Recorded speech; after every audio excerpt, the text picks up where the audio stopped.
In this lesson, we are going to look at the member schedule. In Australian structural drawings, there is always some sort of a member schedule which tells us what profile should be used for these members. Now, if you look at this member schedule, so you have got all these profiles given, and there is a member mark here. C1, C2, B15, 14, etc. And there is a description. Also, there is a comment column. But it doesn't tell you what is the material grade. Say, for example, 300 PFC, what is the material grade? We don't know. So for that, you might have to read the notes, which will be there in the structural notes here. So if you look at the structural notes, you might see what is the material grade. You might see, it's not always necessarily there. If it's not there, then either you have to RFI, means you must request for information, or you must use the standard grades available. Depends on what sort of structure it is. If it's a critical structure where it is like a bridge or something, you must definitely ask for a grade. But if it's a house and if there is no grade given, maybe you can use the commercial grades available for that particular type of member. But it is always better to ask, because it makes a difference. There is a price difference. That is one part. Then structurally it may be required to be a certain grade. Now if you look at these drawings, you can see these members are marked with some names like C1, B12, C1, B11. All these members should appear on the member schedule. If it is not there, then it becomes a question for you, that what is a member. You have to raise a question about it. The other thing to note is, for example, if you look at this particular B6, it's drawn as a line. This is representative. It doesn't really tell where it has to be positioned in relation to the column. Approximately it tells, but don't take that as the rule. You have to look into the architectural drawing and what is the intention of this beam. That you should be totally clear. If you do not know what this member is doing, then most likely you're going to make a mistake in placing this member. The other thing to note is from where to where these members are running. For example, there is a column C1 shown there, there's another C1 shown there, and there is a line between the C1s which is named as B6, and there's another one which is named as B13. Normally members are drawn with a small gap, but in this case there is no gap shown.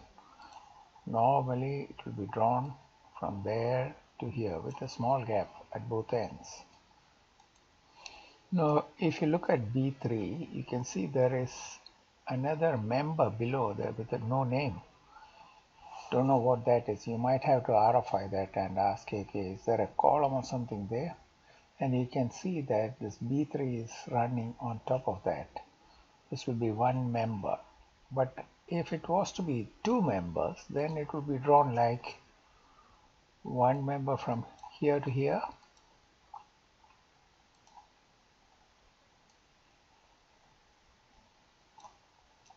and then another member from here to here.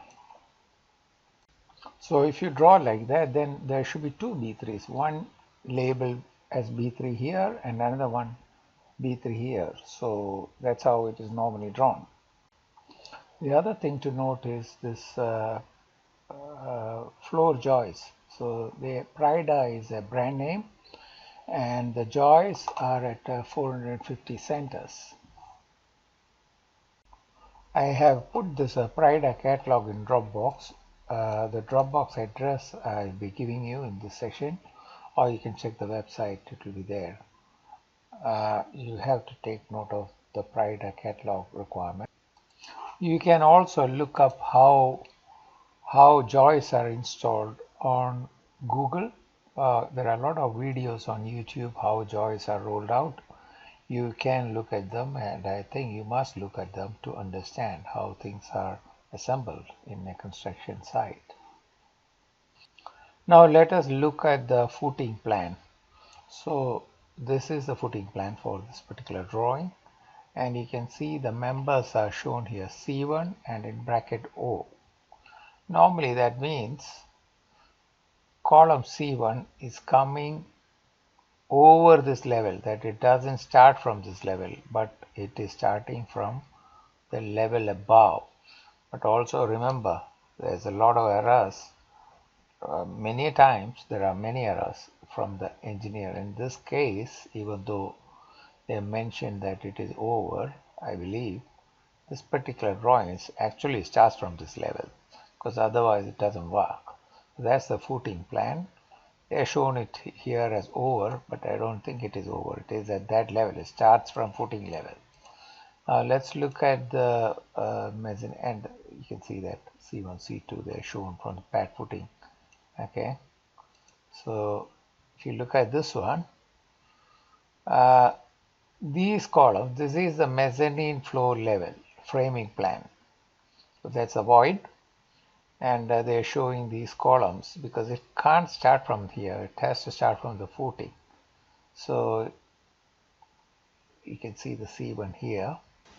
If the column was not going through this level, then they probably would have nominated this as C1 in brackets U, means C1 under. But the engineers do make a lot of drafting errors, and you got to check it properly. Don't only go by the thing. You have to make sure it makes sense.